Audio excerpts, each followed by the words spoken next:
அலகிலா விளையாட்டுடை யாரவர் தலைவர் அன்னவர்க்கே சரண் நாங்களே.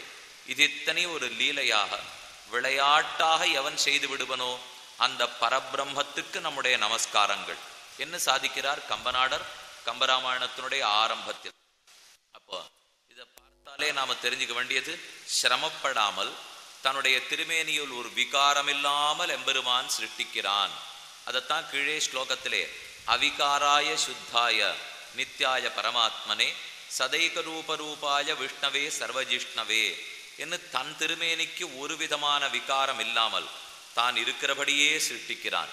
இந்த ஸ்லோகத்தில் விஷ்ணு சகாஷாத்து உத்பூதம் இருக்கு இல்லையா, விஷ்ணுவினிடத்திலிருந்து தொடங்கின, விஷ்ணுவினிடத்திலிருந்தே பிறந்ததான் எடுத்து. இந்த இடத்துல காஷங்கிறதுக்கு பிரகாசம்னு அர்த்தமாக கொண்டு விஷ்ணுவின் ஞானத்திலிருந்து பிறந்தனான்னு விஷ்ணு சித்தர் அழகா வியாக்கியானம் பண்ணி காட்டியிருக்கார். இந்த ஸ்ரீவிஷ்ணு புராணத்துக்கு துவைத்தபரமான வியாக்கியானம் உண்டு, அத்வைத்தபரமான உரை உண்டு, விசிஷ்டாத்வைத்தபரமான உரை உண்டு. அதுல ஸ்ரீ விஷ்ணு சித்தியம் என்பது விசிஷ்டாத்வைத்தபரமான உரை. எங்களாழ்வான் அந்த பெரியவருக்கு பேர். அவர் தான் இத்தனை பெரிய உரையே சாதித்துள்ளார் ஸ்ரீ விஷ்ணு புராணத்துக்கு. இருந்தால் அது இல்லாமல் போனால் ஆழ்ந்த பொருட்களுடைய இந்த ஸ்லோகங்களுக்கெல்லாம் சுலபத்தில் நமக்கு அர்த்தம் தெரியவே தெரியாது. திருவள்ளரைன்னு ஸ்ரீரங்கத்துக்கு பக்கத்தில் திவ்யதேசம், அங்கதான் அந்த எங்களாழ்வான்கிறவரே இருந்தாராம். நடாதூரம்மாள்ங்கிறவருக்கு சதாச்சாரியனாக இருந்துள்ளார் எங்களாழ்வான். இந்த நடாதூரம்மாள் காஞ்சிபுரம் முழுக்க தேடி தேடி வந்தாராம். தனக்கு ஸ்ரீபாஷ்யம் காலக்ஷேபம் சொல்றதுக்கு ஆள் வேணும்னுட்டு பிரம்மசூத்திரத்துக்கு உரை எழுதினார் சுவாமி ராமானுஷர். அதற்கு தான் ஸ்ரீபாஷ்யம் என்னே பேர். அந்த மாதிரி உரைகள்லாம் கேட்டுக்கணும்னு ஆசை இந்த பெரியவர் நடாதூர் அம்மாளுக்கு. காஞ்சிபுரத்தில் தேடி பார்த்தார். ஒத்துரும் அந்த அளவுக்கு பெரிய புஸ்தகங்களை சொல்றதுக்கு ஆள் தயாரா இல்லை. நேர திருவள்ளரைக்கு போ, திருவள்ளரை சோழியன் தெனவுகட சொல்லுவன், உம்முடைய தோல் தெனவு அடங்கும்படி ஞானப்பசி அடங்கும்படி திருவள்ளரை இருக்கிற எங்களாழ்வான்னு சொல்லுவர், போய் கேட்டுக்கோனுட்டா. நடாதூரம்மாள் நேர திருவள்ளரைக்கு வந்தார். எங்களாழ்வானுடைய வீட்டு கதவை தட்டினார். உள்ளேருந்து எங்களாழ்வான், அவருக்கு பேரு விஷ்ணு சித்தர்னு திருநாமம், எங்களாழ்வான்னு சொல்லுவது வழக்கம். அவர் வாசல்ல ஆறு வந்திருக்கிறதுன்னு கேட்டார். உடனே வெளியிலிருந்தே இந்த பெரியவர் நடாதூர் அம்மாள், நான் தான் நடாதூர் அம்மாள் வந்திருக்கேன் அப்படின்னு நடாதூர் வரதகுரு வந்திருக்கேங்கிறத பத்தி சொன்னார். உள்ள இருக்கிறவர் பதில் சொன்னாராம், நான் செத்து வாரும் அப்படின்னு சொல்லி அனுப்பிச்சு வச்சு விட்டார். இவர் வெளியில வந்தவருக்கு புரியல, நானே போட்டா அப்புறம் வர்றது எப்படி? இவர் நான் செத்து வாரும்னு சொன்னா நான் இருந்தா தான் போய் கேட்க முடியும், நான் போன அப்புறம் போய் கேட்கறது எப்படின்னு இவருக்கு சந்தேகம். திரும்ப காஞ்சிபுரத்துக்கே வந்தார். எல்லாரிடத்துலையும் விசாரித்து பார்த்தார். இந்த மாதிரி பெரியவர் சொல்லிட்டாரேன்னு அப்பாவா சொல்லி கொடுத்தா, நீரே போன அப்புறம் அங்க போகணும்னு அவர் சொல்லலே, நான் வந்திருக்கேன்னு சொன்னீர் பாரு, ஒரு அகங்காரம் நான்கிற செருக்கோட. இந்த செருக்கு அழிந்தப்புறம் நல்ல விஷயத்தை கேட்கறதுக்கு வரும், அப்பதான் சொன்னது புரியும்னாராம். சரின்னு திரும்ப ஒரு தரம் இங்கேருந்து அவர் போனார். அதே போல வீட்டு வாசல் கதவை தட்டினார். அதே கேள்வி, வந்திருக்கிறது ஆறுனுட்டு. அப்ப இவர் பதில் சொன்னார், அடியேன் வந்திருக்கேன்னார். இந்த நான் சொல்றதுக்கும் அடியேன்னு சொல்றதுக்கு நிறைய வித்தியாசம். நம்ம ஸ்ரீவைஷ்ணவ சம்பிரதாயத்திலே ஆறு நான் சொல்லவே மாட்டார்கள், அடியேன் அடியேன் அடியேன்னு சொல்லியே தான் பழக்கம். ஒருத்தரை பார்த்த உடனே கீழே விழுந்து சேவிக்கணும். தெய்வத்தை ஸ்ரீமன் நாராயணனையும் விழுந்து சேவிக்கிறோம், அதே போல அவன் அடியவர்களையும் கீழே விழுந்து சேவிக்கிறோம். கீழே விழுந்து நாம் நமஸ்காரம் பண்றோம், சேவிக்கிறோம்னா தான் கொஞ்சமான இந்த தலைக்கணம் குறையறதுக்கு அது வழி. ஏன்னா அது கீழே நம்ம தலை படியாத படுத்துன்னா தலைகணம் குறையவே குறையாது. அப்பேற்பட்ட விஷ்ணு சித்தர் தான் இதுக்கு பெரிய வியாக்கியானம் பண்ணியிருக்கார். அந்த பெரியவர் சாதிக்கிறார், விஷ்ணோ சகாசாத்து உத்பூதம் என்னால் விஷ்ணுவனுடைய ஞானத்திலிருந்து தோன்றினது. ஞானத்திலேருந்து தோன்றினதுன்னா என்ன அர்த்தம் தெரியுமா? சங்கல்ப சக்தியாலே தோன்றினதுங்கிறது பொருள். ஏன்னா எம்பெருமான் தன்னுடைய உடம்பையே தான் உலகமாக மாத்துகிறான்ங்கிறத நேற்றுக்கு நாம பார்த்துருக்கோம். பிரகிருதி பிராகிருத்தங்களாக மாறும். 3 உதாரணம் சொல்லியிருக்கேன், ஞாபகப்படுத்திங்கோ. மயிலும் மயில் தோகையும், ஒரு பூச்சி தன் வாயிலிருந்து விடுகிற நூலை போலேயும், அதே போல தன்னுளே திரைத்தெழும் தரங்கவன் தடங்கடல், கடலிலிருந்து புறப்படுகிற அலைகள் போலேயும் இந்த உலகமானது பிரம்மத்திடத்திலிருந்து புறப்படும், மறுபடியும் காலம் முடிஞ்சு படுத்துனா பிரம்மத்திடே சென்று லயிக்கும் என்பது வரைக்கும் நேற்றுக்கு நாம பார்த்துருக்கோம். நேற்றுக்கு படுத்தின கட்டத்தெல்லாம் இன்னைக்கு நான் திரும்ப சொல்றதா இல்லை, ஞாபகப்படுத்தணுங்கிறதுக்காக சொன்னேன், அவ்வளவுதான். இப்போ ஆக ஜகத்து அவனிடத்திலிருந்து உருவாகும்னா அதுக்கு அவர் என்ன பண்ணுவார்? நமக்கு தோணும், ஒரு குயவன் மண் பாத்திரத்தை பண்றதுக்கு தண்டத்தையும் சக்கரத்தையும் வச்சு கைகளால் ஏதேதோ பண்ணுறான். அதே போல் ஒருவேளை பரபிரம்மமும் தான் கைகளை வச்சுட்டு கை காலெல்லாம் அசைச்சு ஏதான தறி போடுறவனாட்டம் கையை தான் அசைக்குமோன்னு கேட்டால் ஒன்றுமே பண்ணாது பிரம்மம். அதனுடைய சங்கல்ப சக்தியினால தான் இத்தனையுமே உருவாகும். கை கால் அசைக்க வேண்டிய தேவையே பிரம்மத்துக்கு கிடையாது. அது இருக்கிற இடத்திலேயே தான் இருக்கும். விகாரம் இல்லைங்கிறத கீழே பார்த்துட்டோம். எந்த விதத்திலையும் அது மாறுதலுக்கே உட்படாது. தான் இருக்கிற நிலையில இருந்துட்டு முதல்ல ஒரு சங்கல்பம் பண்ணிக்கும். பகுஸ்யாம் பிரஜாயேய ஹந்தாக மிமாஸ்திஸ்ரோ தேவதாக, நான் மேற்கொண்டு இத்தனை உலகமாக பரிணமிக்க போகிறேன், மாறப்போகிறேன் என்று முதல்ல ஒரு உறுதிமொழி எடுத்துக்கும். அந்த உறுதிமொழியிலிருந்து தான் இந்த உலகம் அத்தனையுமே பிறக்கும். நேற்றுக்கே பார்த்துருக்கோம். குயவன் முதல்ல உறுதி கொள்ளுவன், நான் மண்பானையை பண்ண போகிறேன். அதே போல பிரம்மமும் சங்கல்பித்து கொள்ளும், நான் ஜகத்தை சிருஷ்டிக்க போகிறேன். நான் ஜகத்தை சிருஷ்டிக்க போகிறேன் மட்டுமில்லை, நானே உலகமாக ஆகப் போகிறேன். ரெண்டுமே சொல்லும் பிரம்மம். நம்மாழ்வார் ஒரு பாசுரத்தில் இது ரொம்ப அழகாக காட்டினார். கடல் ஞாலம் செய்தேனும் யானே என்னும். இந்த கடல் ஞாலம்ங்கிறது உலகம். உலகத்தையெல்லாம் நான் தான் செய்கிறேன். கடல் ஞாலம் செய்தேனும் யானே என்னும். கடல் ஞானம் உண்டேனும் யானே என்னும். உலகத்தையெல்லாம் உண்ணுவதும் நான் தான் உடுத்து பிரம்மம். கடல் ஞாலம் உண்டேனும் யானே என்னும். கடல் ஞாலம் கீண்டேனும் யானே என்னும். திருவிக்கிரமாவதாரம் பண்ணி எல்லையை நடந்தது நான் தான். வராகாவதாரம் பண்ணி சமுத்திரத்திலேருந்து உலகத்தை மேலே தூக்கின்னு வந்தது நான் தான். இதெல்லாத்தையும் பிரம்ம சொல்லிண்டே வருது. அதுக்கு நடுவில் ஒரு வரை அமைச்சிருக்கார் ஆழ்வார். கடல் ஞாலம் ஆவேனும் யானே என்னும். கடல் ஞாலம் ஆவேங்கிறது தான் உபாதான காரணம்னு நேற்றுக்கு பார்த்துருக்கோம். கொடத்தை பண்ண மண்ணு உபாதான காரணம், கொடத்தை பண்ண குயவன் நிமித்த காரணம். இங்கே உலகத்தை பொறுத்த வரைக்கும் பிரம்மமே தான் மண்ணு, பிரம்மமே தான் குயவன், பிரம்மமே தான் தண்டன் சக்கரன் தடி. ஆக எல்லாமே பிரம்மமாக இருக்குங்கிறத பார்த்துருக்கோம் இல்லையா? ஆழ்வாரும் வேர் முதலாய் வித்தாய்னு சாதித்தாரு. இதெல்லாத்தையும் படைக்கிறதுக்கு பிரம்ம என்ன காட்டப்படும்னா ஒன்றும் படாது. அகம் நாம் எல்லாவற்றையும் சிருஷ்டிக்க கடவேன். ஹந்தாகம் இமாஸ்திஸ்ரோ தேவதாக நாமரூபே வியாக்கரணவாணி. இந்த ஒண்ணுமில்லாத ஜகத்தை எல்லாம் உடையதாக ஆக்கப் போகிறேன். ஆக பிரளயத்துக்கும் சிருஷ்டிக்கும் பெரிய வேறுபாடு என்ன? நாம ரூப விபாகம் இருக்காது பிரளய காலத்திலே. எந்த ஒரு பொருளுக்கும் நாம எப்படி வேறுபடுத்தி சொல்றோம்? இதை பூன்னு சொல்றோம், இதை காகிதம்னு சொல்றோம், இதை மேசை சமக்காலம்னு சொல்றோம். இது ஒன்னொன்னுத்துக்கு நாம வேறுபடுத்துறோம். வேறுபடுத்துறதுக்கு ரெண்டு தேவை. ஒன்று, பூனா பூவோட உருவத்தோடு இருக்கணும், அப்பதான் அதுக்கு பூன்னு பேர். காகிதம்னா காகிதத்துக்கு ஒரு உருவம் உண்டு, அப்பதான் காகிதம்னு பேர். இந்த மேசை மேலே போட்டிருக்கிற துணினா துணிக்கு ஒரு உருவம் உண்டு, அப்பதான் துணின்னு பேர். அப்போ ஒரு உருவமும் தேவைப்படுறது, ஒரு குறிக்கிற பேரும் தேவைப்படுகிறது. நாம ரூப நாம ரூபான்னு ரெண்டு சொல்லுவோம். நாமமே இல்லை ரூபமே இல்லைன்னு ஒரு நிமிஷம் இந்த உலகத்தை யோசிச்சு பாருங்க. என் பேர் எனக்கு இல்லை, உங்கள் 6 பேரும் உங்களுக்கு கிடையாது. இப்போ என்னை கிருஷ்ணன் ஒருத்தன் கூட்ட உடனே தெரியும் எல்லாருக்கும். இத்தனை வசரத்தில் இருப்பார், இத்தனை பருமனாக இருப்பார், இந்த மாதிரி வேட்டி கட்டிட்டு இருப்பார், இந்த மாதிரி நடப்பார்.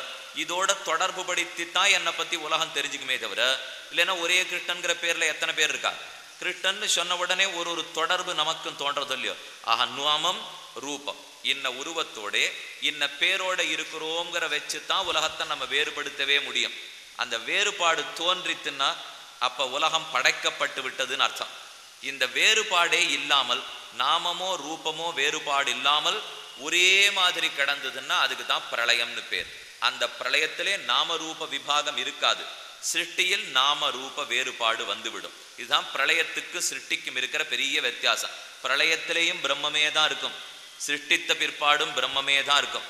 ஆனா பிரளயத்தில் இருந்த பிரம்மத்துக்கு காரண பிரம்மம்னு பேர். சிருஷ்டியும் போது இருக்கிற பிரம்மத்துக்கு காரிய பிரம்மம்னு பேர். காரணம்னா மண்ணு, காரியம்னா குடம். மண்ணாக இருக்கிற பிரம்மம் முன்னாடி காரண பிரம்மம், இப்ப குடமாக இருக்கிற பிரம்மம் பின்னாடி காரிய பிரம்மம். ஆக காரணமும் பிரம்மந்தான், காரியமும் பிரம்மந்தான். தானே தன்னை படைத்து கொள்ளுகிறான் எம்பெருமான்.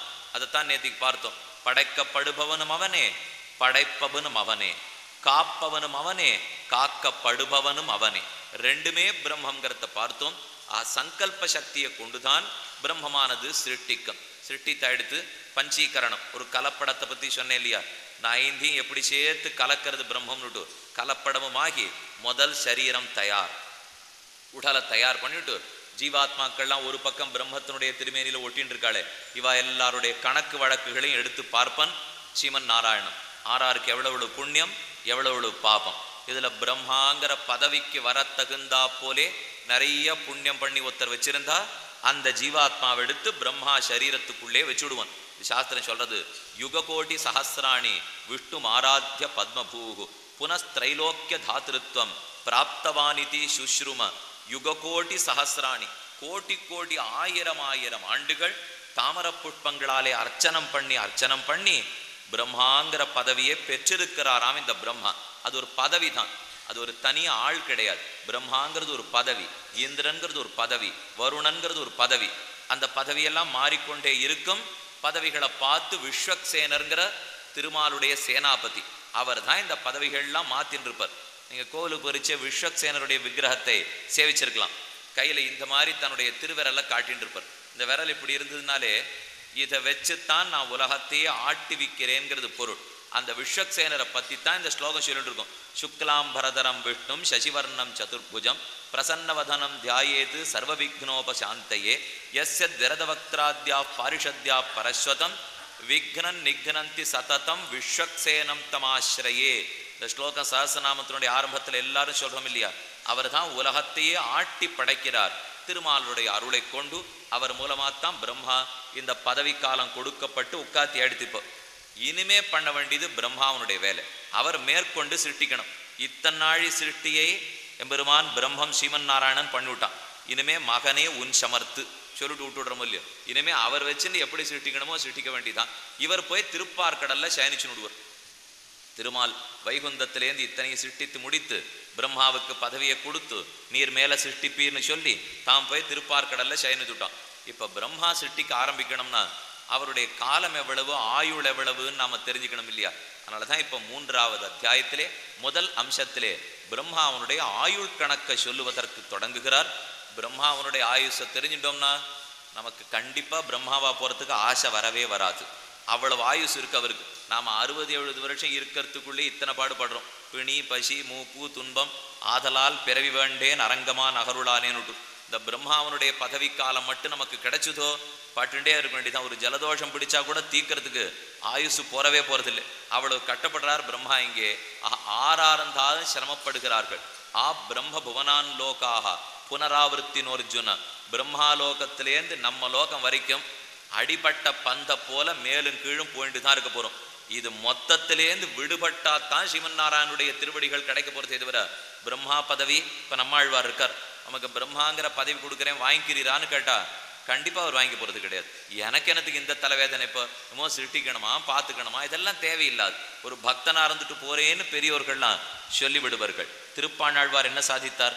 என் அமுதினை கண்டகண்கள் மத்தொன்னினை காணா. சுகாச்சாரியர் பாகவதத்துல சாதிக்கிறார், இந்த பதவி பட்டம்லாம் ரொம்ப கட்டமானது. இது இன்னைக்கு ரொம்ப சௌக்கியமா இருக்காப்புல இருக்குமே தவிர அப்புறம் ரொம்ப சிரமப்பட வேண்டும். பிரம்மாவனுடைய ஆயுஷ் அழகா சொல்றார்.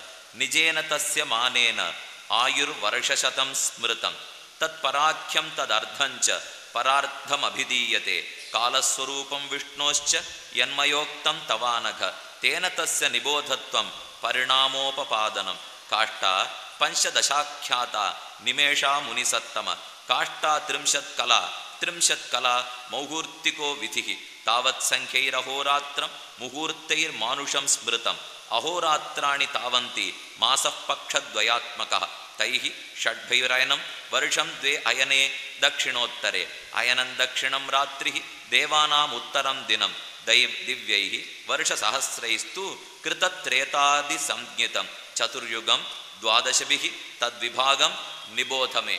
இது வாசிக்கிறத சம்ஸ்கிருத ஸ்லோகம் அடியார்களுடைய காதல படட்டும் முக்கியமான ஸ்லோகம்ங்கிறதுக்காக வாசிச்சேன். நேற்றுக்கே சொல்லிட்டேன், தமிழ்ல கண்டிப்பா அர்த்தத்தை சொல்லிட்டேன்னு விட்டு. இந்த ஸ்லோகத்துக்கு அர்த்தம் சொன்னார். முதல்ல நம்ம கிட்டேருந்து காலத்தை அளந்துட்டு போறார்.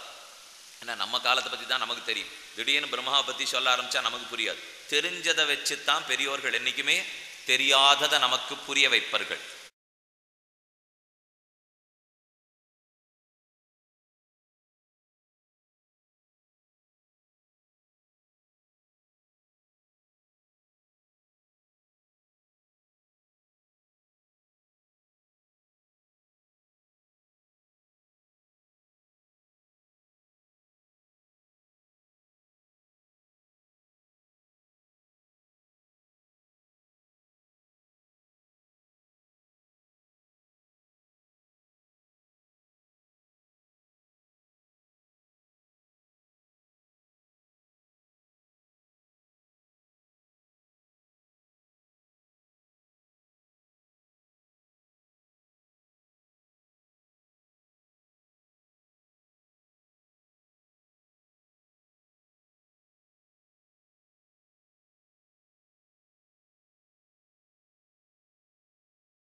ஏன்னா நம்ம காலத்தை பற்றி தான் நமக்கு தெரியும். திடீர்னு பிரம்மாவை பற்றி சொல்ல ஆரம்பித்தா நமக்கு புரியாது.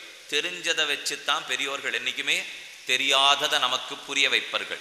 இப்போ இந்தூரில் காலம் சொல்கிறார், நாம் இன்னைக்கு ஆங்கில கணக்குப்படி ஒரு நிமிஷம் 60 நிமிஷம், 60 ஒரு வினாடி, 60 வினாடி ஒரு நிமிஷம், 60 நிமிஷம் ஒரு மணி, 24 மணி ஒரு நாள், 7 நாட்கள் வாரம், 2 வாரம், அதாவது 14-15 நாட்கள் பாதி மாசம் பக்ஷம், 2 பக்ஷம் ஒரு மாசம், 12 மாசம் ஒரு வருஷம். இந்த கணக்கெல்லாம் நாம் வச்சிருக்கோம் இல்லையா? கொஞ்சம் இது மாறுபட்ட கணக்கு.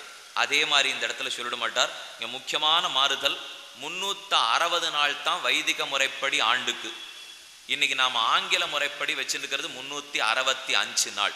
இவ எத்தனை கணக்கு பண்ணாலும் சரியா வந்துடும் 360 நாட்கள். ஆனா நாம வச்சிருக்கிறது 365 நாள்.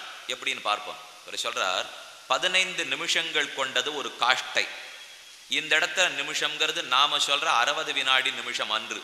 இங்க நிமிஷம்னு சொல்றது கண்ணிமைக்கிற நேரம். ஒரு வினாடிக்கும் குறைவான நேரம் கேட்டா ஒரு வினாடியை 5ஆ வகுத்தா அதைத்தான் ஒரு நிமிடம்னு சொல்லுவார்கள். நாம பல வினாடிகள் 60 வினாடிகள் சேர்த்து ஒரு நிமிஷம்னு சொல்றோம். ஆனா இதன்படி 15 நிமிஷங்கள் சேர்ந்தா தான் ஒரு காட்டை. இதுல ஒரு நிமிஷத்தை 0.21 வினாடியா கணக்கு வச்சுங்கோ. அப்பனா ஒரு காட்டை எவ்வளவு ஆகும்? 3.2 வினாடி ஆகும். 30 காட்டைகள் சேர்ந்தா ஒரு கலை, அதாவது 1.6 நிமிஷம். 30 கலைகள் சேர்ந்தா ஒரு முகூர்த்தம் 48 நிமிஷம். ஒரு முகூர்த்தம்ங்கிறது 48 நிமிஷம் கணக்கு. ஒரு நாளைக்கு 30 முகூர்த்தங்கள் சேர்த்தால் ஒரு நாள் கணக்கு. என்ன 30 முகூர்த்தத்தோட 48 நிமிஷத்தை பெருக்கி பாருங்க. அதுதான் 24 மணியோட 60 நிமிஷத்தை பெருக்கினாலும் கிடைக்கும். ரெண்டுமே ஒரே கணக்கு தான் வரும். ஆக ஒரு நாள்ங்கிறது 30 முகூர்த்தம். இன்னொரு கணக்கு பார்ப்போமா? நாழிகைன்னு பழங்காலத்திலே நம்ம வீட்டில் இருக்கிற 6 பாட்டனாரோ முப்பாட்டனாரோ பாட்டியோ 6 இருந்தாலும் 60 நாழியும் எனக்கு வேற வேலையே இல்லைன்னா அப்படின்னு நம்ம கிட்ட சொல்லுவார்கள். அது என்ன நாழிகை கணக்கு? ஒரு முகூர்த்தம்ங்கிறது 2 நாழிகை. இப்ப 30 முகூர்த்தம் ஒரு நாள்னு பார்த்தோமா, ஒரு முகூர்த்தத்தை 2 நாழிகையா வச்சுங்கோ. அப்புறம் மணி நேரத்துக்கு 2.5 நாழிகை சேர்ந்தா ஒரு மணி நேரம். ஒரு நாளைக்கு 24 மணி நேரம் பார்க்குறோம். அதே ஒரு நாள்ங்கிறது 60 நாழிகை. கார்த்தால 6லேருந்து சாயங்காலம் 6 வரைக்கும் 30 நாழிகை. சாயங்காலம் 6லேருந்து மறுநாள் கார்த்தால 6 மணி வரைக்கும் இன்னொரு 30 நாழிகை. 12 மணி நேரமா நீங்களும் பிரிச்சுனுடலாம். அப்போ இவர் சொல்ற கணக்கு முகூர்த்தம் 30 முகூர்த்தம் சேர்த்தா ஒரு நாள். 30 முகூர்த்தங்கிறது 60 நாழிகைங்கிறது ஒரே கணக்கு தான். 60 நாழிகைங்கிறது 24 மணி நேரங்கிறதும் ஒரே கணக்கு தான். இதெல்லாம் ஒரே கணக்கு தான் சொல்லிட்டு வர்றார். கொஞ்சம் காலத்துக்கு தகுந்தா போல இன்னைக்கு நாம மாத்தின்னு இருக்கோம். அதுக்கு மேல சொல்றார், இப்படி சேர்ந்தது ஒரு 30 கலை ஒரு முகூர்த்தம், 30 முகூர்த்தம் கொண்டது ஒரு நாள். இதையே 15 நாட்களாக சேர்த்தோம்னா அதைத்தான் பக்ஷம்னு சொல்றோம். வளர்பிறை தேய்பிறைன்னு 2 நாம வச்சுருக்கோம். இதுல வளர்பிறைங்கிறது அமாவாசையிலேருந்து பௌர்ணமி வரைக்கும், தேய்பிறைங்கிறது பௌர்ணமியிலேருந்து அமாவாசை வரைக்கும். இந்த 2 வளர்பிறை தேய்பிறை கொண்டு இதைத்தான் பக்ஷம்னு சொல்லுவார்கள். சுக்ல பக்ஷம் கிருஷ்ண பக்ஷம். இதுல கிருஷ்ண பக்ஷங்கிறது தேய்பிறை, சுக்ல பக்ஷங்கிறது வளர்பிறை. இதெல்லாம் சங்கல்பம் பண்ணிக்கிச்சே ஒரு நாளும் சொல்லுவோம். எந்த நாளில் நான் இருக்கேன், எந்த இடத்துல நான் இருக்கேன், எந்த பக்ஷம், திதி, வாரம், மாசம், இதெல்லாத்தையும் பார்த்து தான் எல்லாரும் சங்கல்பம் பண்ணிப்போம். அதனால அந்த பட்சத்தை சொன்னார். இப்படி 2 பட்சங்கள் சேர்ந்தது ஒரு மாதம். ஒரு மாதம்ங்கிறது இப்ப 30 நாள் ஆயிடுது. அதுக்கு மேல சொன்னார், இதை போல 6 மாசங்கள் சேர்ந்தது ஒரு அயனம். அயனம்னா தட்சிணாயனம் உத்தராயணம்னு சொல்லுவோம். இதோ வரப்போறது இப்ப ஆங்கில தேதி 17ஆம் தேதி வந்தா ஆடி மாச பிறப்பு. ஆடி மாச பிறப்புங்கிறது தட்சிணாயன புண்ணிய காலம் ஆரம்பம். தை மாசம் பிறந்ததுன்னா உத்தராயணம் ஆரம்பம். ஆக உத்தராயணம் ஒன்று, அது 6 மாசம். தை மாசத்துலேருந்து இந்த ஆடி மாசம் வரைக்கும். ஆடியிலேருந்து மறுபடியும் மார்கழி கடைசி முடிகிற வரைக்கும் போனா அது அழகான தட்சிணாயனம். தட்சிணாயனம் உத்தராயணம்ங்கிறது 2 6 மாசம். இந்த 2 6 மாசத்தை சேர்த்தா ஒரு வருஷம். அப்ப சரியா கணக்கு போட்டு பார்த்தா வருஷத்துக்கு 360 நாள் தான் வரும். ஏன்னு ஒரு நிமிஷம் யோசிச்சு பாருங்க. 30 முகூர்த்தம் கொண்டது ஒரு நாள்னு சொல்லிட்டோம், 15 நாள் கொண்டது பக்ஷம்னு சொல்லிட்டோம். அப்பனா 15 2 பக்ஷம் கொண்டது ஒரு மாசம், 30 நாள் தான். நான் 30 நாள் 6ஆல பெருக்கினா 180 நாள் தட்சிணாயனம் உத்தராயணம். அப்ப 2 ஆயனம் சேர்த்தா 360 நாள் தான் வரணும். வைதிக கணக்குப்படி இன்னைக்கு 360 நாள் தான். பின்ன என்னத்துக்கு சுவாமி நாம மட்டும் இந்த நாட்காட்டியிலே 365 நாள் வச்சுருக்கும்னு தோணும். கேட்டா நீங்க பழைய நாள் புஸ்தகத்தெல்லாம் எடுத்து பார்த்தீர்கள் என்னால் 360 நாள் தான் ஆங்கில கணக்குப்படி இருந்திருக்கு. அது வெகு நாட்களுக்கு பிற்பாடு 5 நாள் கூட்டினுட்டார்கள். முன்னாடி அந்த 5 நாட்கள் கிடையாது. கேட்டால் அந்த நாளில் எப்படி தெரியுமா வருஷ கணக்கு பண்ணா? இந்த எகிப்தியர்கள், ரோமானியர்கள், கிரேக்கர்கள் இவர்கள் தான் ரொம்ப பழங்காலத்து கணக்கு அத்தனையுமே வைத்திருந்தார்கள். அதில் எகிப்து நாட்டில் நைல் நதின்னு ஒரு பெரிய நதி ஓடி வர்றது இல்லையா, அந்த நைல் நதியில் வெள்ளப்பெருக்கு வரும்.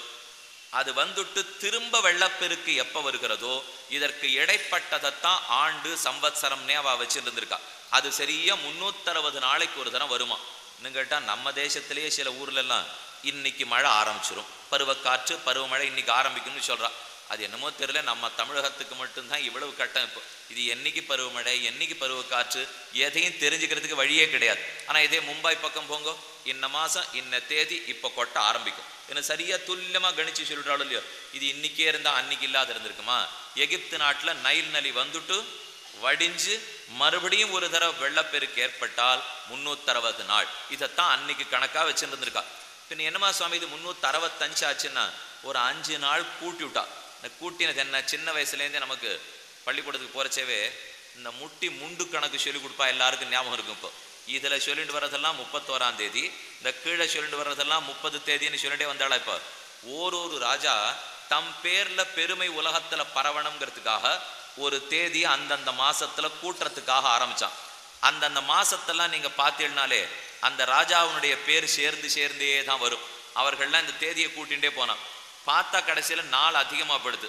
அதனால என்ன பண்ணா, இந்த 2வது மாசத்துல 2 நாள் அதுக்குன்னு கழிச்சான். இதெல்லாம் அப்புறம் நாட்காட்டியில் ஏற்பட்ட மாறுதல்கள். முதல்ல பார்த்தா வைதிக முறைப்படி 360 நாள் தான், இதுக்கு மட்டும் கணக்கு துல்லியமா வரும். அப்படி விட்டுட்டு இந்த 365 என்ன கேட்டா, இந்த 365க்கு 4 வருஷத்துக்கு ஒரு தரம் நாம் ஒரு நாள் கூட்டிக்கிறோம். அதையும் ஞாபகத்தில் வச்சுக்கணும். இந்த 2வது மாத கணக்கில் ஒரு நாள் 29 தேதின்னு நாம் எது கூட்டிக்கிறோம், இந்த 4 வருஷத்து கணக்கு சரி வரல, அதை கொஞ்சம் சரிப்படுத்தணுங்கிறதுக்காக ஒரு நாள் நாம் கூட்டி அனுப்பிச்சிக்கோம். இந்த எந்த கட்டமும் வைதிக கணக்கில் கிடையவே கிடையாது. அவ்வளவு துல்லியமாக இன்னைக்கும் பஞ்சாங்கம் எழுதிட்டு இருக்கா. என்னைக்கு நடக்கிற கிரகணம் அவ ஏதானு தொலை நோக்கி வச்சுருக்காளா, இல்லை லட்சமாக பணத்தை கொட்டி எங்கேயானு பெரிய பெரிய கட்டடம் கட்டி வச்சுருக்காளா, அவர்களும் சரியா வருஷ ஆரம்பத்தில் கிரகணம் இன்னைக்குன்னு எழுதுறா. அறிவியலில் கண்டுபிடிக்கிறவனே இன்னைக்கு தான் கிரகணம்னு சொல்கிறான். ரெண்டு இன்னி வரைக்கும் மாறினதாவே தெரியல. இன்னும் இந்த பஞ்சாங்கத்தை எடுத்தோம்னா இத்தனை மணிக்கு பிடிக்கிறது, இத்தனை மணிக்கு நடு, இத்தனை மணிக்கு விடுறது, எல்லா கணக்குமே துல்லியமாக இருக்குது. இது என்னமா இருக்குது, கையில் ஒன்றும் அவர்களுக்கு கிடையாது.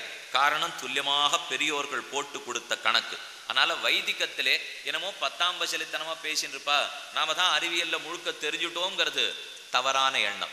அதை ரெண்டையும் பார்த்துட்டு சொல்கிறது நியாயம்.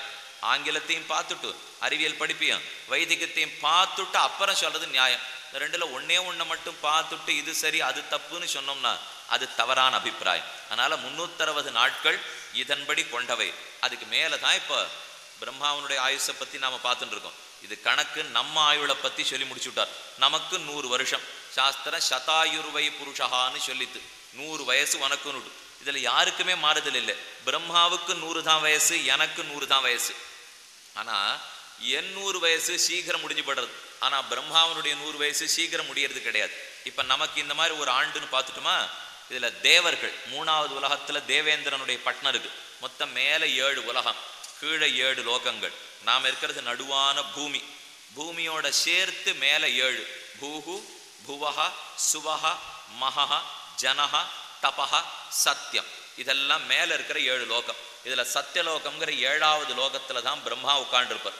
3வது லோகத்துல தான் தேவேந்திரன், இந்திரன் கேள்விப்படுறமே, அவர் 3வது லோகத்துல உட்காண்டிருப்பார். அந்த இந்திர லோகத்தில் இருக்கிற காலத்தை அடுத்து சொல்றார். அதுக்கப்புறம் இன்னும் 4 லோகம் மேல போனோம் பிரம்மாவனுடைய காலத்தை சொல்றது. இப்ப நமக்கு இந்திரனுக்கு எவ்வளவு கால வித்தியாசம் தெரியுமா? நம்முடைய உத்தராயணம்ங்கிற 6 மாசம் பார்த்தோம் இல்லையோ, தை மாசத்துலேருந்து ஆரம்பிச்சு மார்கழி கடைசி வரைக்கும் இந்த உத்தராயணம் 6 மாசங்கிறது தேவர்களுக்கு ஒரு பகல். நம்முடைய தட்சிணாயன 6 மாசம்ங்கிறது தேவர்களுக்கு ஒரு இரவு.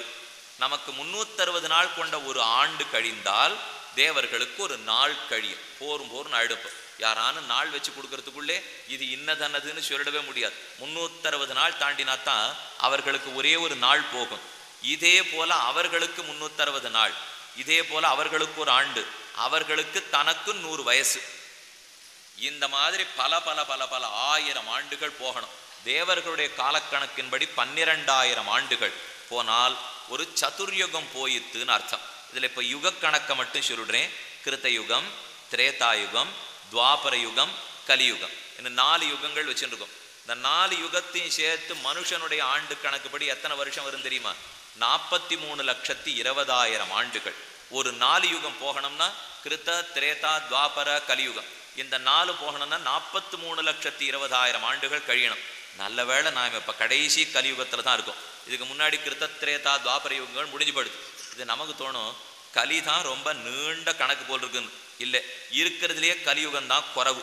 இது எப்படி கணக்கு சொல்லியிருக்காருன்னா 4 மடங்குக்கு 3 மடங்குக்கு 2 மடங்குக்கு 1 மடங்கு, இதுதான் கணக்கு. 4 3 7, 7 2 9 1 10 இல்லையோ. நாம் இருக்கிற கலியுகம் 10ல் 1 பாகம், 4,32,000 வருஷம். நம்ம கலியுகம்ங்கிறது 4,32,000. 2ஆல பெருக்கிங்கோ துவாபர யுகம், 3ஆல பெருக்கிங்கோ திரேதாயுகம், 4ஆல பெருக்கிங்கோ கிருத்த யுகம். ஆக இந்த 4 சேர்த்தா 43,20,000. சரி சுவாமி, இவ்வளவு சொல்றீரே, இப்ப கலியுகம் ஆரம்பித்து எத்தனை ஆண்டுகள் ஓடின? ஒண்ணுமில்லை, 5103. இவ்வளவுதான்.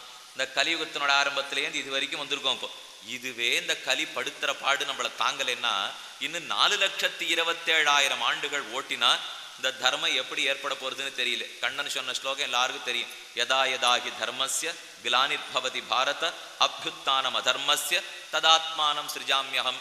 எப்பப்போ உலகத்துல தர்மம் தலை குனியறதோ அர்ஜுனா, அப்ப கண்டிப்பா நான் வந்து பிறந்துடுறேன் சொல்லிட்டான் கண்ணன். இதுக்கு வேதாந்த தேசிகன்கிற பெரியவர் தாத்பரி சந்திரிகைங்கிற வியாக்கியானம் அனுகிரகித்தார். சுவாமி ராமானுஜர் கீதா பாஷ்யம் சாதித்துள்ளார்.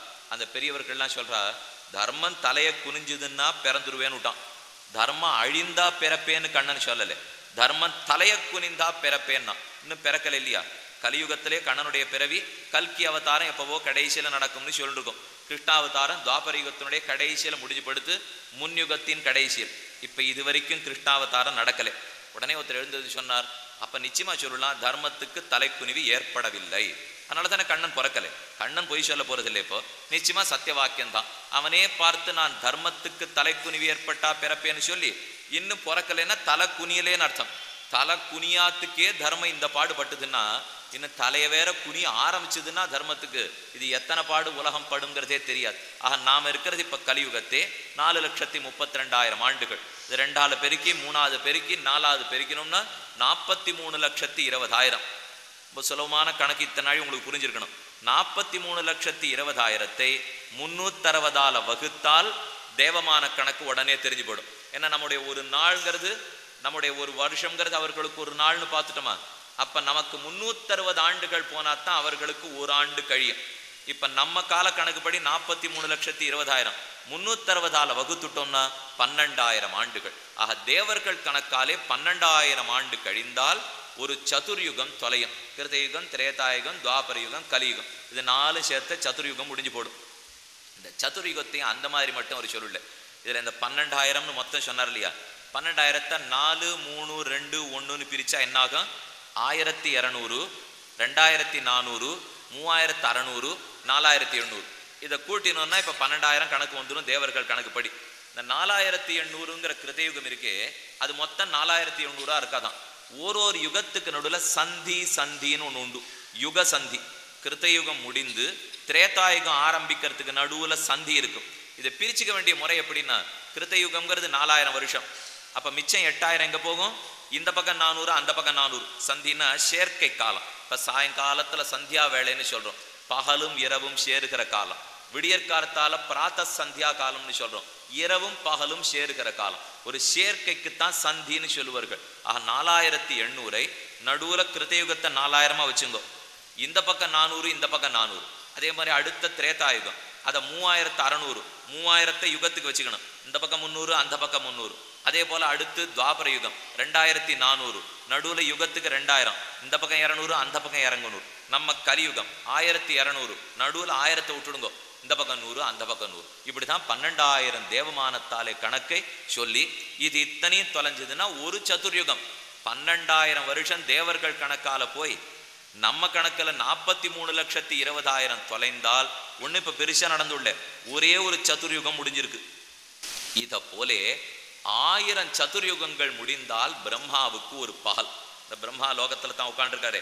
இந்த கணக்கை போல, அதாவது 43,20,000 பெருக்கிங்கோ, 1000 சதுர்யுகங்கள் கழிந்ததென்னால் பிரம்மாவுக்கு ஒரு பகல் முடியும்.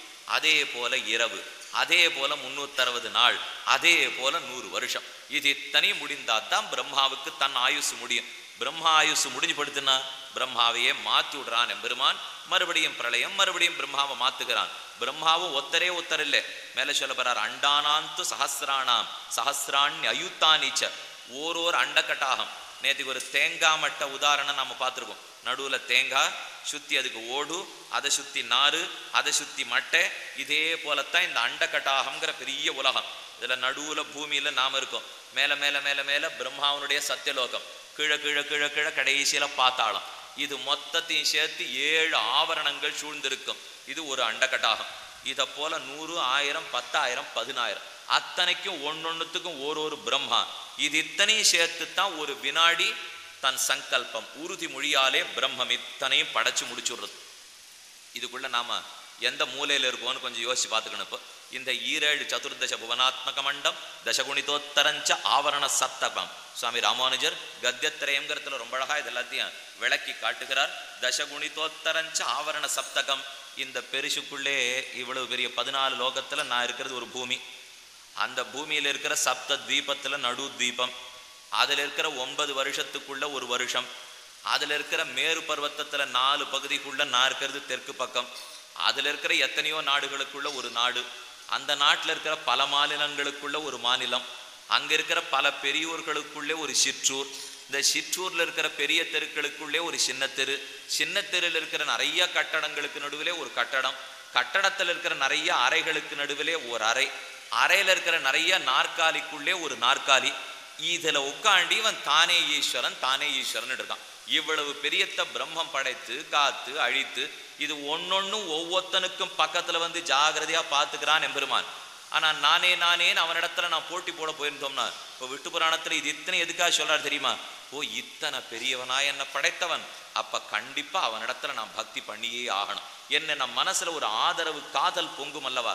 அதற்காகத்தான் இத்தனை கதையும் சொல்றாரே தவிர இல்லைன்னா இது இத்தனையும் தெரிஞ்சுட்டு நமக்கு என்ன ஆகணுங்கிற கேள்வி சுலபமா தோணிப்படும். தெரிஞ்சுட்டாதான் என்னை படைத்தவனுடைய பெருமை எனக்கு புரியும். ஒரு விஷயத்தை பத்தின பெருமை புரியத்தான் அதை அடையணுங்கிற ஆசையும் ஆவலையும் எனக்கு அதிகமாகும். அதனாலதான் இந்த பெருமையத்தினையும் சொல்லுகிறார் விட்டு புராணக்காரர் பராசர பகவான். பிரம்மணோ திவசே பிரம்மன் மனவஸ்து சதுர்தச. இப்போ மனுக்களை பத்தி சின்ன கோடிட்டு காட்டுட்டார். ஏன்னா நேத்திக்கே 5 அடையாளங்கள். சர்க்கஸ்ச பிரதிசர்க்கஸ்ச வம்சோ மன்வந்தராணிச்ச வம்சானுச்சரிதஞ்சேதி புராணம் பஞ்சலக்ஷணம். புராணத்துக்கு வேண்டி 5 இன்றியமையாத கருத்துக்களை பார்த்துருக்கோம். அதிலே படைப்பு, அழிதல், மனுக்களுடைய கதைன்னு பார்த்தோம் இல்லையா? இந்த மனுவை பத்தி தான் இப்ப சரித்திரம் சொல்றார். பிரம்மாவுக்கு ஒரு பகல்னு இப்ப பார்த்தோமே, அந்த பகலுக்குள்ள 14 மனுக்கள் மாறுவர்கள். ஒரு மனு, ஸ்வாயம்புவ மனு, ரைவத மனு, சாக்ஷுஷ மனு, தாமச மனு என ஒரு மனுவா மாறிண்டு வருவர். 14 மனுக்கள் போகணும். இந்த ஒரு மனுக்கும் 71 சதுர்யுகம் கணக்கு. கொஞ்சம் நீங்களே பெருக்கி பார்த்துங்க. 14ஓட 71 பெருக்கினா கிட்டத்தட்ட 1000 சதுர்யுகம் வந்துடும். பிரம்மாவனுடைய ஒரு பகல் 1000 சதுர்யுகம்னு பார்த்தோமா? அதுக்குள்ளே 14 மனுக்கள். ஒரு மனுவுக்கு 71 சதுர்யுகம். இந்த 71 சதுர்யுகம் எவ்வளவுன்னு சொல்லிட்டாரு. இப்போ இந்த மன்வந்தரம் 14 பேர். அதுல ஒரு மன்வந்தரத்துக்கும் 30,67,20,000 ஆண்டுகள் நம்ம கணக்குப்படி. இது ஒரு மன்வந்தரம். இந்த போல 14 மனுக்கள் சேர்ந்தா தான் பிரம்மாவுக்கு ஒரு பகலே முடியுமா? அந்த பிரம்மா சிருஷ்டிக்கணும் என்று தானும் கோலினார். இவ்வளவு ஆயுஸ் இருக்கிறபடியால தான் பெரிய சிருஷ்டியை தானே பண்ண ஆரம்பிக்கிறாராம். சரி, இந்த பிரம்மா சிருஷ்டிக்க ஆரம்பித்தார்னா அவர் யாரை தியானம் பண்ணி கொண்டு மேலே படைப்பு தொழிலை தொடங்குவர்? நாராயண தியானத்தை பத்தி சொல்றார். நாராயணஹா பரோ சிந்தியா பரேஷாமபி ச பிரபு பிரம்மஸ்வரூபி பகவான் அநாதி சர்வசம்பவா. இது வேடிக்கையா ஒரு கதை சொல்லுவார்கள். இங்கே ஏந்து ஒருத்தர் தம் பெண்ணுக்கு கல்யாணம் பண்ணணும்னு ஆசைப்பட்டாராம். நேத்தே சொல்லியிருக்கேன், ரொம்ப கதையிலையோ வேடிக்கையிலோ பொழுது போக்குறதுக்கு நமக்கு நாழி கிடையாது, நேரம் கிடையாது. கொடுத்துருக்கிறது 7-2-14 மணி நேரம். எனக்கு புஸ்தகத்தில் 6000 ஸ்லோகம் இருக்கு. அதனால ஏதோ அப்பப்போ வேணா முடிஞ்சா பார்த்துக்கலாமே தவிர வேடிக்கை விளையாட்டு பண்றதுக்கு நமக்கு பொழுதும் இல்லை. ஒருத்தர் தம் பெண்ணு கல்யாணம் பண்ணணும்னு ஆசைப்பட்டார். கல்யாணம் பண்ணணும்னா ஜோசியர் இடத்துல போய் கேட்க வேண்டாமா? பெண்ணோட ஜாதகம் பிள்ளையோட ஜாதகம் சரியா இருக்கான்னு. அவருக்கு இந்தூர் ஜோசியார் இடத்துல நம்பிக்கை இல்லை. அதனாலே இந்த ஜோசியர்களுக்கெல்லாம் தலைவர் படைச்ச பிரம்மா தானே, நான் அவர் ஊருக்கு போய் அங்கேயே கேட்டுடுறேன். அவர் தான் சரியான ஆள். என் பெண்ணுக்கு ஜாதகம் பார்த்து சொல்ல ஜாதகத்தை கையில் எடுத்துட்டார். அவன் ராஜா. அதனால எங்கேயும் போயிட்டு வர்ற சாமர்த்தியம் அவனுக்கு உண்டு. அந்த காலத்திலே இருந்த ராஜா நேர பிரம்மாவனுடைய சத்தியலோகத்துக்கு போய் நின்றுட்டான். வாசல்ல போனால் அங்கே எப்பவுமே பாட்டு நாட்டியம் கச்சேரிலாம் நடந்துகிட்டே இருக்கும். அங்கே கச்சேரி நடந்துருந்து அந்த சமயம் ராஜா பார்த்தா நடுவில் போய் தொந்தரவு பண்ணப்படாதுன்னா ஒரு 2 நிமிஷம் நிற்போம், கச்சேரி முடியட்டும், அதுக்கப்புறம் உள்ளே போய் கேட்கலான்னு நின்னா ராஜா. 2 நிமிஷம் கச்சேரி முடிஞ்சு படுத்து. கச்சேரி முடிஞ்ச உடனே ராஜா நேரம் உள்ள வந்தான், பிரம்மாவை விழுந்து சேவித்தான். தன் பெண்ணு ஜாதகத்தை கொடுத்து இது நல்ல பிள்ளை ஜாதகமாக இருக்கா பார்த்து சொல்லுமேன்னு கொடுத்தான். வாங்கி பார்த்தார் பிரம்மா. பெண்ணை அழைச்சின்னு வந்திருக்கிறான்னு இதோ நிறுத்தி வச்சுருக்கேன் பெண்ணை, இதுதான் பெண் பார்த்துக்கும்னா ஒரு தடவை இறங்க பார்த்தார் பிரம்மா. பார்த்துட்டு சொன்னார், நீ கீழே போ, நீ எந்த மாப்பிள்ளையனுடைய ஜாதகத்தை கொண்டுருக்கியோ அவனுடைய பேரனுக்கு பேரன் இப்போ கீழே வாழ்ந்துட்டு இருக்கான். அதனால நீ போய் இந்த மாப்பிள்ளை ஜாதகமே இப்போ கீழ் உலகத்தில் கிடையாது, நீ என் ஊரில் 2 நிமிஷம் நின்னேன்னு சொல்லிட்டு அதுக்குள்ள உன் ஊரில் எத்தனை ஆண்டு மாறிப்படுத்து தெரியுமோ போனா போகிறது. அவனுடைய பேரனுக்கு பேரன் இந்த வயசுல இப்போ வந்து பிறந்திருக்கான், அவனுக்கு கொண்டு போய் உன்னுடைய பெண்ணை கொடு என்று பலராமனை பத்தின சரித்திரத்திலேயே இது சொல்லப்படுகிறது. அதனால அங்கே போய் நின்னோம்னா அதுக்குள்ள நம்ம ஊர்ல எத்தனை ஆண்டுகள் ஓடுங்கிறதே நமக்கு தெரியாது. இது பிரம்மாவனுடைய காலக்கணக்கை வேடிக்கையா விளக்குவர்கள். இந்த பிரம்மா நாராயணனாலே சிருஷ்டிக்கப்பட்டார். திருமழிசை ஆழ்வார் ஒரு பாசுரத்தில் அழகா சாதித்தார். சாஸ்திரம் ஓதித்து நாராயணாத் பிரம்மா ஜாயத்தே நாராயணாத் ருத்ரோ ஜாயத்தே திசஷ்ச இந்திரியாணி. நான்முகனை நாராயணன் படைத்தான், நான்முகனன் தான்முகமாய் சங்கரனை தான் படைத்தான். அந்தாதி மேலிட்டு அறிவித்தேன் ஆழ்பொருளை சிந்தாமல் கொள்மினீர். யாரும் ஒன்று சந்தேகப்படாமல் நான் சொல்றதை கேட்டுங்கோ என்று திருமழிசை ஆழ்வார் அழகா சாதிக்கிறார். நான்முகனை நாராயணன் படைத்தான், நாராயணன் எம்பெருமான் நான்முகனை படைத்தான். தன்னுடைய நாபி கமலத்தில் இந்த கொப்புங்கிற உந்தி சொல்றோம் இல்லையா, இந்த உந்தியிலேருந்து தான் கமல புஷ்பம், ஒரு தாமரை புஷ்பம் இருக்கு. அந்த தாமரையில தான் பிரம்மா எப்போ உட்காந்துருப்பார். நிறைய படம் நீங்க பார்த்துருக்கலாம். மலையாள திவ்யதேசத்திலே திருவனந்தபுரம்ங்கிற ஒரு திவ்யதேசம். கெடுமிடராயவெல்லாம் கேசவாயன்ன நாளும் கொடுவின செய்யும் கூற்றின் தமர்களும் கூறுகில்லார் விடமுறை அளவில் பள்ளி விரும்பினான் சுரும்பலத்தும். ஆழ்வார் பாசுரத்தில் அழகா சாதிக்கிறார். இந்த திருவனந்தபுரத்திலே எம்பெருமான் சயனித்த திருக்கோலம், அந்த சயனன் நாபி கமலத்திலேந்து இப்படி பிரம்மா அதன் மேலதான் உட்காண்டிருப்பார். தாமரையை ஆசனமாக கொண்ட பிரம்மா. இந்த பிரம்மாவை நாராயணன் படைக்க, நாராயணன்கிறதுக்கு சப்தத்துக்கு அர்த்தம் சொல்றார் இந்த இடத்துல. ஆபோ நாரா இதி புரோக்தாக ஆபோவை நரசூனவக அயனந்தஸ்ய தாஃப் பூர்வம் தேன நாராயண ஸ்மிருதா. நார சப்தத்துக்கு தண்ணீர்ங்கிறது பொருள். ஆபோ நாரா இதி புரோக்தாக ஆபோவை நரசூனவக, அந்த தண்ணீர்லேயே புகலிடமாக படுத்துன்னு இருக்கான் இல்லையா எம்பெருமான். அயனம், அயனம்னா இடம், இருப்பிடம், புகலிடம்னு அர்த்தம். ஆபகா தண்ணீர், தண்ணீரையே தனக்கு இருப்பிடமாக கொண்டிருப்பவன் நாராயணன் என்ன இந்த நாராயண சப்தத்துக்கு அர்த்தம் சாதிக்கிறார். இது ஒரு விதமான பொருள். எல்லாரும் ஓம் நமோ நாராயணாய 8 எழுத்து சொல்லிட்டு இருக்கோம், தெரிஞ்சுக்கணும்னு ஆசையா இருக்கு. நாராயணங்கிறமே அந்த சொல்லுக்கு பொருள் என்னன்னு தோணும். நார கூட்டல் அயன, நார அயன, இது ரெண்டையும் சேர்த்தோம்னா சம்ஸ்கிருதத்தில் நாராயண என்று மாறும். நாரம்னா என்ன? ஸ்ரீமன் நாராயணனை தவிர மற்ற அத்தனையுமே நாரம்ங்கிற சொல்லுக்குள்ள அடக்கம். நீங்களும் அதுக்குள்ள அடக்கம்தான், நானும் அதுக்குள்ள அடக்கம்தான். இந்த அச்சித்துக்கள் அத்தனையும் அதுக்குள்ள அடக்கம்தான். எம்பெருமானுடைய குணங்கள் அத்தனையும் அதுக்குள்ள அர்த்தம்தான். ஸ்ரீதேவி, பூதேவி, நீலாதேவி நாச்சியார்களே அதற்குள்ள அடக்கம்தான். எல்லாம் இந்த நார 2 இடத்துக்குள்ளே அடக்கம். இது இத்தனைக்கு இருப்பிடம். நாம எல்லாரும் எங்க இருக்கோம்? எம்பெருமானுடைய திருமேனியர். அதனாலதான் அது அயனம்னு சொல்றோம். நாரங்களுக்கெல்லாம் அயனமாக நம் அத்தனை பேருக்கு இருப்பிடமாக இருக்கிறான் நாராயண. நார கூட்டல் அயன சேர்ந்தா நாராயணன் ஆறுது. ஆனால் ஒரு சின்ன சந்தேகம் வரும். நாம் எழுதச்சே நாராயண 3 சுழி நா போட்டு தானே எழுதுறோம். ஆனால் சம்ஸ்கிருதத்தில் நார அயன, அயனங்கிறது தன்னகர நான் வச்சுங்கோ இல்லை 2 சுழி நான் வச்சுங்கோ புரியறதுக்காக. அயன நாரத்தோட அயன சேர்த்தா நம்ம எழுதுறச்சே நாராயணான்னு எழுதணும். ஆனால் ஆறு எழுதுறத தெரியல, நம்ம நாராயண அப்படின்னு தானே எழுதுறோம். இதுக்கு அன்னிலேருந்து வியாக்கரண இலக்கணத்திலே ஒரு சூத்திரம், பூர்வ பதாத்து சம்ஞாயாம் அகஹ. சம்ஸ்கிருதம்ங்கிறது ஒரு தனியான பாஷை, தமிழ் ரொம்ப வசந்த பாஷை. அதே போல சம்ஸ்கிருதம் ஒரு உயர்ந்த பாஷை. இதை ரெண்டையும் நாம 2 கண்களாக கொள்ள வேண்டும். அதனாலதான் நம்ம சம்பிரதாயத்திலே உபய வேதாந்த, இந்த ஷீவுவே நீங்களும் பார்த்துருப்பீங்க. இப்போ பேரை போடச்சே ஷீவுவே அவா பேரை போட்டு போடுறாளோ இல்லையோ, அது என்ன சுவாமி ஷீவுவேன்னா ஸ்ரீமத் வேத மார்க்க பிரதிஷ்டாபனாச்சாரிய உபய வேதாந்தாச்சாரியர். உபய வேதாந்தம்னா சம்ஸ்கிருத வேதம், திராவிட வேதம். திராவிட வேதம்ங்கிறது தமிழ் வேதமாகிற ஆழ்வார்களுடைய 4000 பாசுரங்கள். சம்ஸ்கிருத வேதம்னா 4 வேதங்கள். இந்த 2 வேதங்களையும் 2 கண்களாக கொண்டுதான் நம்முடைய சிறந்த சம்பிரதாயம். தமிழையும் பெரியோர்கள் ஆதரித்தார்கள், சம்ஸ்கிருதத்தையும் ஆதரித்தார்கள். அதுல சொல்லித்து நார அயன சேத்த நாராயணன்னு தான் ஆகணுமேனா இல்ல, இலக்கணக்காரர் சொல்லி வச்சார் நாராயண என்னது வலிக்கும். ஒரு தேவதையான நாராயணனை பத்தி மட்டும் சொல்லித்துன்னா அது நாராயணன்னு மாறும், நகாரன் நகாரமாக ஆகிறது. இதுக்கு இன்னொன்னு உங்களுக்கு எல்லாம் தெரிஞ்ச ஒத்தியை பத்தி சொல்றேன். சூர்பனகா இந்த கதாபாத்திரம்